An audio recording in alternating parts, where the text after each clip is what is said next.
औज़ुबिल्लाहि मिनश्शैतानिर्रजीम बिस्मिल्लाहिर्रहमानिर्रहीम रब्बि इश्रह ली सदरी वयस्सिर ली अमरी वहलुल उक़दतम मिन लिसानी यफ़क़हू क़ौली सदक़ल्लाहुल अज़ीम अल्लाहुम्मा सल्लि अला मुहम्मदिन व अला आलि मुहम्मद व बारिक वसल्लम। अस्सलामु अलैकुम नाज़रीन, मैं हूं शहज़ाद शौकत, प्रोग्राम सनत व मईशत के साथ। अल्लाह ताला ने हम पाकिस्तानियों को ऐसे ज़बरदस्त इकनॉमिक रिसोर्सेज से नवाजा है कि जिसका कोई नेमुल बदल नहीं। अगर हम सऊदीया को देखें तो उनको ऑयल से नवाज दिया, उन्होंने अपने ऑयल जो रिसोर्स था उसको लिंक किया डॉलर टर्म में यूएसए के साथ म्यूचुअल बेनिफिट के लिए, तो उन्होंने ऐसी प्राइस कमाई कि पिछले 50 साल में डॉलर ही डॉलर कमाए अपने एक रिसोर्स से। उसी तरह यूएई ने भी अपने आप को पैक किया डॉलर के साथ और अपने जो उनके पास एक रिसोर्स था ऑयल, उसकी वैल्यू को इंश्योर कर लिया। इसका बेनिफिट डॉलर को मिला, इसका बेनिफिट यूएसए को मिला, लेकिन एक रिसोर्स से। दूसरी तरफ हम थाईलैंड चले जाएं तो उनकी जो एग्रीकल्चर प्रोड्यूस है, खासतौर पे जिंजर और अदरक और इस तरह की चीजें, उसको इस तरीके से उन्होंने अपने यूटिलाइज किया कि वैल्यू एडिशन करते हुए चाइना ने वैल्यू एडिशन किया और पूरी की पूरी जीसीसी मार्केट को कैप्चर किया हुआ। इवन पाकिस्तान में भी हम अदरक अपना चाइना से इंपोर्ट कर रहे हैं। रिसोर्सेज को यूटिलाइजेशन, अपने रिसोर्सेज को बेहतरीन तरीके से यूटिलाइज किया। अब ब्राजील की तरफ चले जाएं, उन्होंने अपने रिसोर्सेज को इस तरीके से यूटिलाइज किया कि शुगर और कमोडिटी ट्रेड में आ गए।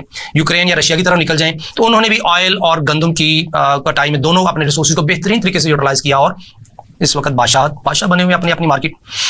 पाकिस्तान एक वाहिद मुल्क है जिसके पास हर किस्म के रिसोर्सेज है। मादनियात ले लें, एग्रीकल्चर ले लें, 4 मौसम ले लें, ऊपर चले जाएं पहाड़ों में, नीचे चले जाएं समुद्र के पास, एवरीथिंग वी हैव। आईएमएफ की एक रिपोर्ट है नाजरीन, उसमें आईएमएफ ने इस सिचुएशन को कूजे में बंद कर दी। उन्होंने कहा जी Pakistan is at 100 in terms of logistic. देखें, ये थे कि अगर बच्चे ने 100 में से 100 नंबर लिए हैं तो इसका मतलब है कि बच्चा एक्सेप्शनली आउटस्टैंडिंग है। 99 लेने वाला भी 1 नंबर लूज कर रहा है, लेकिन जिसने 100 में से 100 ले लिए वो exceptionally good. IMF working paper, world bank की कोऑर्डिनेशन जो इशू हुआ था, अगर आप इंटरनेट पे जाएं पाकिस्तान इज एट 100 टाइप करें, आपके सामने वो पूरी रिपोर्ट आ जाएगी कि पाकिस्तान इज एट, यानी कि 100 नंबर पूरे के पूरे दिए, क्योंकि हम लॉजिस्टिकली सेंट्रली इस तरह की लोकेशन में हैं कि रशिया हो, अफगानिस्तान हो, इधर ईरान हो, इधर चाइना हो और दूसरी तरफ पूरी दुनिया हमारे समुद्र के साथ लिंक हो रही हो। नाजरीन, हम अगर अपने इकोनॉमिक रिसोर्सेज अच्छी तरीके से यूटिलाइज कर लें तो जो हमारी इकोनॉमिक प्रॉब्लम है वो खत्म होना शुरू हो जाएंगी, बशर्ते ये कि जो हमारा लीगल फ्रेमवर्क है वो जो इनकम्प्लीट है हम उसको कंप्लीट कर लें, गुड गवर्नेंस लें। अब जो कंसल्टेटिव प्रोसेस में क्वेश्चन ये आ रहा होता है कि क्या हम इतने ही नाउमीद हो जाएं शहजाद साहब? मैंने कहा जी बिल्कुल नहीं। नाउमीद तो शिर्क है, कुफ्र है।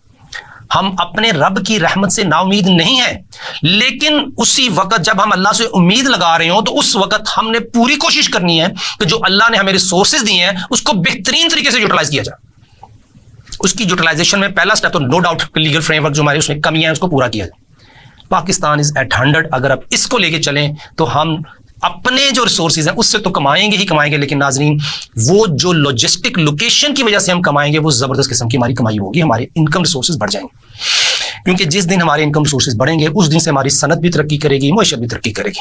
10, 11, 12 करोड़ तक हमारे अवाम जो रुपयों में कमाने की कोशिश कर रहे हैं नहीं कमा पा रहे, लेकिन खर्चे डॉलरों में है। बिजली का बिल डॉलर के इक्विवेलेंट आता है, हर रोज बढ़ रहा है। गैस का बिल डॉलर में आ रहा है, हर रोज बढ़ रहा है। स्कूल ट्रांसपोर्टेशन के खर्चे हर रोज बढ़ रहे हैं, क्यों? डॉलर के साथ लिंक है। अगर हम पाकिस्तानियों को अपने इकोनॉमिक रिसोर्सेज की वैल्यू बढ़ानी है तो हमें वो पॉलिसीज अडॉप्ट करनी है कि हम अपने मुल्क की करेंसी की वैल्यू को मुस्तहकम करें, बल्कि कोशिश करें कि वो वैल्यू बढ़े। उसके लिए हमने अपने लीगल फ्रेमवर्क को अपडेट करना है ताकि हमारी सनत और मईशत दोनों तरक्की कर सके।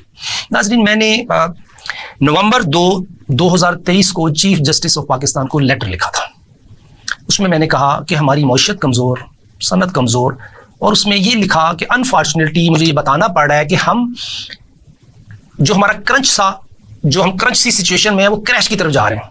अगर हमने इसको सही मानों में मैनेज ना किया तो हम डर है कि क्रैश की तरफ चले जाए, तो हमें मैनेज करना बहुत जरूरी है। तो इसीलिए नई हुकूमत जो आई है उसके लिए सबसे बड़ा चैलेंज है कि जो क्रंच है, जो क्रैश की तरफ जा रहा है, उसको कैसे रोकना है। आज पिछले प्रोग्राम में इस पॉइंट पे बात हो रही थी कि क्या ये जो हमारी पॉलिसीज हैं जो क्रंच से क्रैश की तरफ जा रही हैं तो क्या कॉन्स्टिट्यूशन हमें प्रोटेक्ट नहीं करता? मैंने सरसरी सी कुछ चीजें जिक्र की थी, लेकिन कहा था कि लॉयर्स जब हमारे साथ बैठे होंगे, कोई एडवोकेट साथ बैठे होंगे हाई कोर्ट के, सुप्रीम कोर्ट के, उस वक्त बात करेंगे।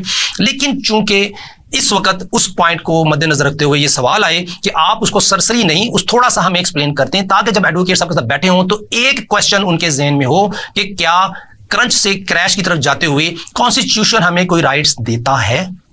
नाज़रीन उसके सिलसिले में जो लेटर मैंने 2 नवंबर 2023 को लिखा था, उसका ये एनेक्सर ए मैंने उनके साथ अटैच किया था। आप स्क्रीन में ये देख सकते होंगे, एनेक्सर ए मैं इंशाल्लाह लगाता हूँ उसके ऊपर। तो ये एनेक्सर ए में मैंने वो तमाम आर्टिकल्स मेंशन किए थे जो पाकिस्तान को क्रैश से बचा सकते हैं, जिसमें पाकिस्तानियों के हकूक हैं, और अगर हम उन आर्टिकल्स को फॉलो करें, अगर हमारी सुप्रीम कोर्ट उन आर्टिकल की वायलेशन को रोकने के लिए अमली इकदाम करे तो हम क्रैश से बच सकते हैं।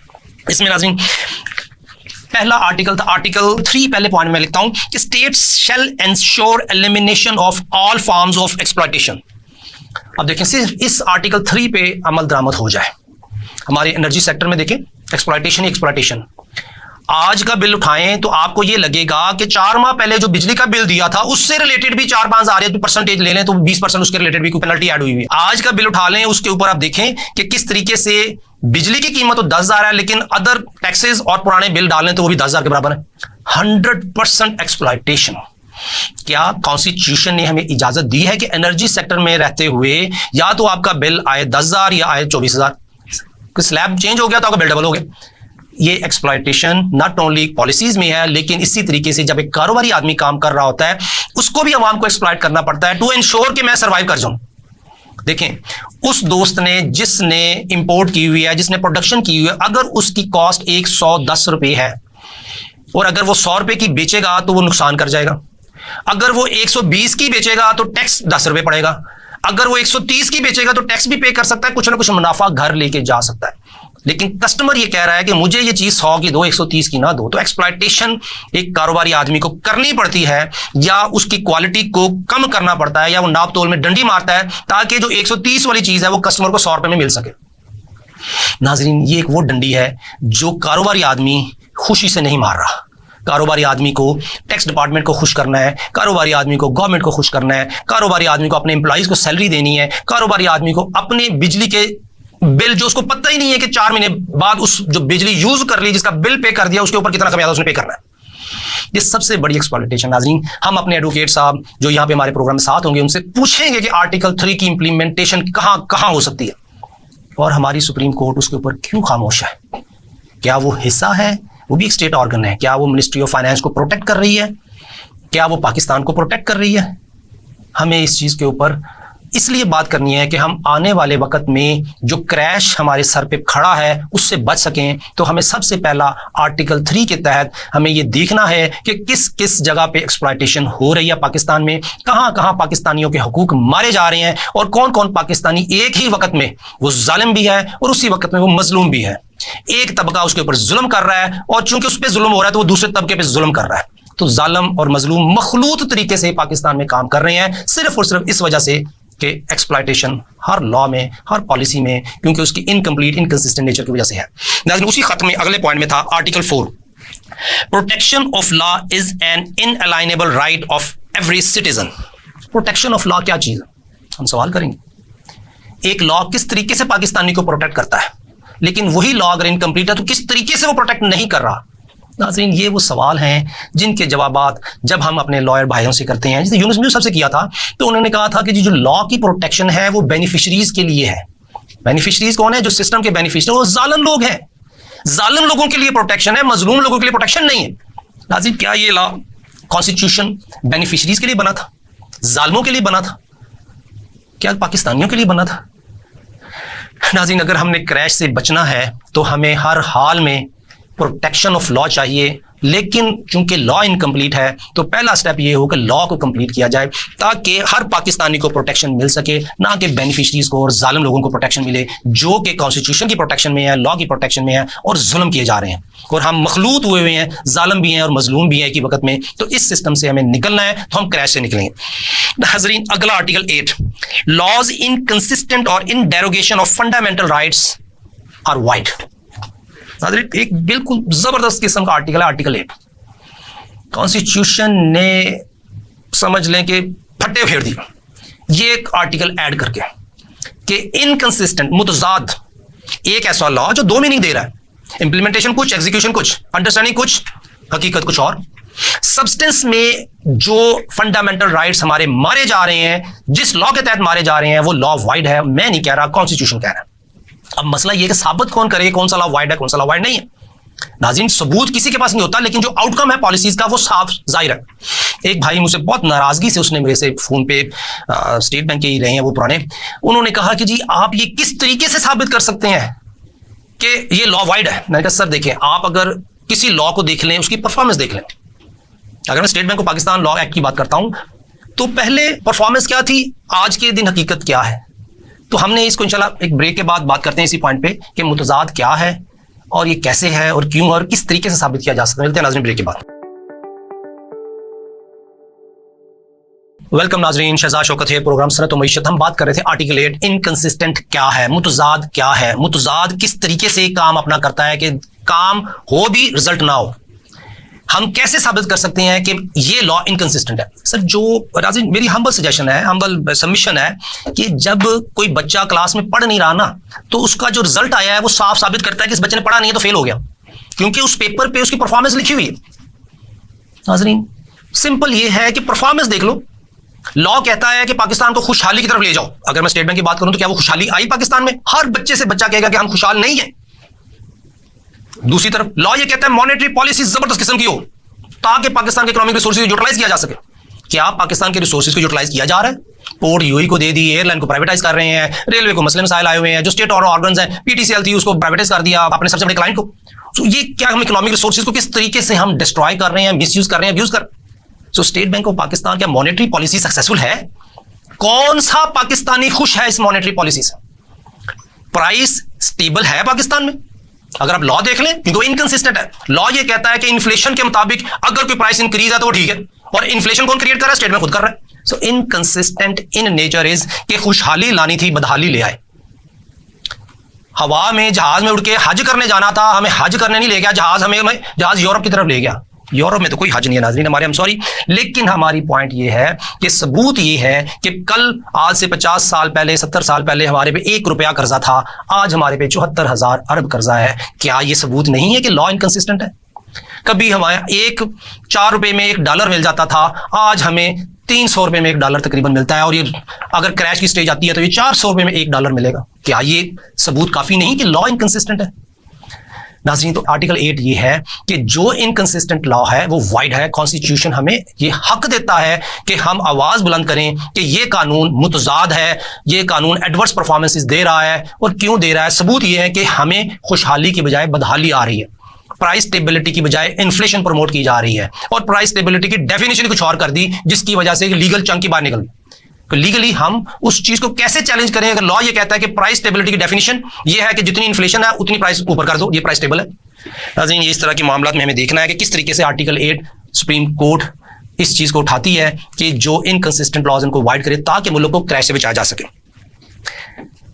आर्टिकल 9 नाज़रीन, no person shall be deprived of life or liberty save in accordance with law. तो इसका मतलब ये हुआ कि जो आज़ादी है हमें जीने की, जिंदा रहने की, वो हमें कॉन्स्टिट्यूशन ने दी है। नाज़रीन अफसोस ये है कि खुदकुशियां हो रही हैं, खाने के लिए घर में नहीं है। एक बाप अपने बच्चों को खिला नहीं पाता तो खुदकुशी की तरफ मजबूर हो जाता है। एक बाप चोरी डकैती, एक भाई चोरी डकैती की तरफ चला जाता है कि घर में कुछ खाने के लिए ले जाओ। तो हमारी जिंदगी भी खतरे में है, हमारा दीन भी हमारे लिए, हम मुसलमान जीना भी मुश्किल है, मुसलमान मरना भी मुश्किल है इस वक्त जो सिचुएशन इकोनॉमिक पॉलिसीज ने हमारे पे क्रिएट की हुई है। तो कॉन्स्टिट्यूशन आर्टिकल 9 में हमें हक देता है जिंदा रहने का, आज़ाद रहने का। Article 11, slavery is non existent and forbidden and no law shall permit or facilitate its introduction into Pakistan in any form. All forms of force labour and traffic in human beings are prohibited. नाज़रीन article 11, slavery की इजाजत नहीं, गुलामी की इजाजत नहीं। Constitution कहता है, मैं नहीं कह रहा, लेकिन नाज़रीन कॉन्स्टिट्यूशन ने जब ये कह दिया स्लेवरी की इजाजत किसी लॉ के तहत नहीं है, तो ये डायरेक्ट स्लेवरी या इनडायरेक्ट स्लेवरी, हर किस्म की स्लेवरी शामिल है। जो फाइनेंशियल टेररिज्म है, फाइनेंशियल टेररिज्म के तहत जो हम पाकिस्तानियों को गुलाम बना दिया गया है, किस कानून के तहत उसकी इजाजत है? स्टेट बैंक ऑफ पाकिस्तान के एक्ट के तहत, मॉनेटरी पॉलिसीज के तहत हम इस तरीके से गुलाम हो चुके हैं कि मैं ही अकेला गुलाम नहीं, हम पाकिस्तानी अकेले, हमारी आने वाली नस्लें गुलाम कर दी गई उस फाइनेंशियल स्लेवरी में, फाइनेंशियल ट्रैप में। और हमें मजबूर किया जा रहा है कि हम काम करें तो उन लेंडर्स के लिए करें जिन लोगों ने इस मुल्क को कर्ज दिया हुआ है। नाज़रीन, एक ब्यूरोक्रेट के साथ मेरी मीटिंग हुई, दोस्त हैं हमारे, बड़े रिस्पेक्टेबल हैं, उनका फाइनेंशियल इकोनॉमिक्स का इतना एक्सपोजर एक्सपीरियंस नहीं, लेकिन उनका सवाल था मुझसे कि शहजाद साहब मुझे जवाब चाहिए लेकिन मेरे पास टाइम नहीं है जवाब सुनने का। तो मैंने कहा जी मैं कैमरे में बैठ के जवाब दे दूंगा। उनका सवाल ये था कि जी हम सरकारी मुलाजिम सबसे ज्यादा टैक्स देते हैं और कौन पाकिस्तानी है जो टैक्स देता है। मैंने कहा सर आप सरकारी मुलाजिम का जो बजट है वो 2000 अरब से ज्यादा की सैलरीज नहीं है, मुझे एग्जैक्ट फिगर नहीं याद, अज्यूम करते हैं कि 2000 अरब भी हो, उस पर 20% भी टैक्स लगा दें तो 400 अरब से ज्यादा का टैक्स नहीं बनता, जबकि government of Pakistan gross revenue जो कलेक्ट कर रही है वो 14-15 हजार अरब है। डायरेक्टली और इनडायरेक्टली तमाम इंपोर्टर एक्सपोर्टर और तमाम कारोबारी तबका, हर वो आदमी जो ऑयल अपने गाड़ी मोटरसाइकिल में डाल रहा है, जो बिजली का बिल दे रहा है, जो गैस का बिल दे रहा है, वो हर तरीके से, और जो साबुन भी खरीद रहा है, हर तरीके से टैक्स के अंदर फंसा हुआ है और टैक्स पे कर रहा है। तो मेरा उस भाई के लिए जवाब ये था कि आपका 400 अरब कुछ भी नहीं है जिसके ऊपर आप क्लेम कर रहे हैं कि हम सबसे ज्यादा टैक्स देते हैं। हम पाकिस्तानियों को इस तरीके से ट्रैप किया गया है कि हम मजबूर हैं उस लैंडिंग बिजनेस में उनको सपोर्ट करने के लिए कि जो हमसे बड़ों ने कर्ज लिए थे। मेरे 1990 में जो कर्ज लिया था वो आज भी पेएबल है, और जो 2013 में सरकारी मुलाजिम के लिए 1000 अरब की सैलरीज का बजट था, आज भी हम उस पर सूद पे करते हैं। नाज़रीन, ये कोई कानून नहीं है, ये कोई सिस्टम नहीं है, जुल्म का कानून है। हमें अपने लॉज कंप्लीट करने हैं ताकि हम खुशहाल पाकिस्तान की तरफ जा सकें। नाज़रीन, इसलिए जो आर्टिकल 11 है उसमें जो मॉडर्न स्लेवरी हम पे इम्पोज कर दी गई है, कौन सा चीफ जस्टिस होगा जो इसके ऊपर आवाज उठाए कि फाइनेंशियली ट्रैप नेशन जो फोर्स लेबर मजबूर है करने में, उसको अगर कॉन्स्टिट्यूशन ने प्रोटेक्शन दी है तो किस तरीके से हम उसे बाहर निकल सकते हैं। नाज़रीन, अगला आर्टिकल था 14, the dignity of man and subject to law, the privacy of home shall be inviolable, no person shall be subjected to torture for the purpose of extracting evidence. नाज़रीन, dignity of a man is compromised. एक आदमी जब अपने घर का खर्चा जो डॉलरों में है वो रुपयों में कमा के पूरा नहीं करता तो डिग्निटी तो खत्म हो गई। 24 घंटे काम करके भी वो अपनी फैमिली के खर्चे पूरे ना कर सके, डिग्निटी खत्म हो गई। खुशहाल फैमिली का पाकिस्तान खत्म हो गया। जब तक इनकम्प्लीट कवानीन हम पे मुसल्लत रहेंगे हम खुशहाली की तरफ नहीं जा पाएंगे। Freedom of movement article 15, freedom of trade and business और प्रोफेशन आर्टिकल 18। नाजरीन, आर्टिकल 18 में क्लियर कट ये कॉन्स्टिट्यूशन हमें हकूक देता है कि हमें ट्रेड और बिजनेस की फ्रीडम है, लेकिन उसी वक्त कुछ लॉज आते हैं, एसआरओज इशू होते हैं कुछ पैसे वाली पार्टियों के लिए कि वो एक सेट ऑफ कारोबार कर सकते हैं, दूसरा नहीं कर सकता। एक एसआरओ के तहत एक इंडस्ट्री के लिए इंपोर्ट ड्यूटी जीरो है, और अगर कोई प्राइवेट छोटा इन्वेस्टर आगे कर रहा है उसके लिए इंपोर्ट ड्यूटी जीरो नहीं है, उसके लिए 45% duties, tax, sale tax, income tax, ब्ला ब्ला ब्ला ब्ला।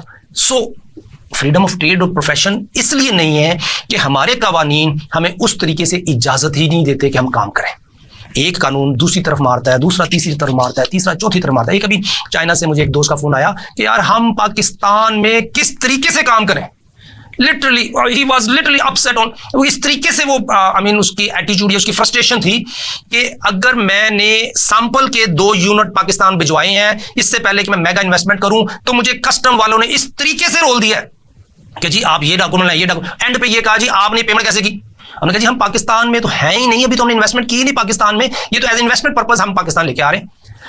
लेकिन हमारा कानून, अंधा कानून तो और चीज था कि हमारा कानून इस तरीके से उसको एक्सप्लॉइट किया कि वो बेचारा इन्वेस्टर क्या बड़े लेवल पे आगे पाकिस्तान में काम करने का सोचेगा, वो 200 मरतबा सोचेगा कि क्या पाकिस्तान के सिस्टम के तहत किस तरीके से लेजिटिमेट बिजनेस करना है। उसके लिए फ्रीडम चाहिए जो कॉन्स्टिट्यूशन देता है, लेकिन हमारा लीगल फ्रेमवर्क नहीं देता, इसलिए हम क्रैश की तरफ जा रहे हैं। राइट ऑफ इंफॉर्मेशन है कि हमें हर किस्म की इंफॉर्मेशन होनी चाहिए नाज़रीन, कि जो प्रिंट है या प्रिंट नहीं है, वेबसाइट पे अवेलेबल है या नहीं है। जब तक कंप्लीट इंफॉर्मेशन पब्लिक के पास नहीं होगी, पब्लिक भी उस नजाकत का अंदाजा नहीं कर सकती कि हम क्रैश की तरफ क्यों जा रहे हैं। हमारा बजट इनकम्प्लीट इंफॉर्मेशन देता है, वो कंप्लीट कैश फ्लोज नहीं देता कि हमें चाहिए कितने, हमें खर्च कितने करने हैं। उसमें एडजस्टमेंट करते हैं, उसमें विंडो ड्रेसिंग करते हैं ताकि परफॉर्मेंस आए। परफॉर्मेंस नहीं जरूरत, हमें लॉन्ग टर्म पाकिस्तान को सेव करना है, शॉर्ट टर्म परफॉर्मेंस हमें जरूरत नहीं है।